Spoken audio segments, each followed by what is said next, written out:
Pag nagtanim kayo ng kangkong, dapat sa unang ani nyo ay tirhan nyo to ng ganitong talbos.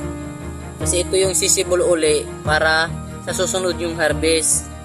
Kasi itong kangkong hindi lang to isang beses o di kaya dalawang beses sa harvestin, kundi ilang beses to natin harvestin. Hindi katulad to ng pechay na isang anihan lang to. Sa unang ani ay kunti pa, pero sa pangalawa, pangatlo ay dadami to. Dadaming talbos niya. Kaya kung magtatanim kayo ng upland kangkong, hindi kayo malulugi nito. Ito yung tinatawag na upland kangkong. Dito sa lupa tinatanim, hindi sa tubig. Iba yung kangkong nga sa tubig.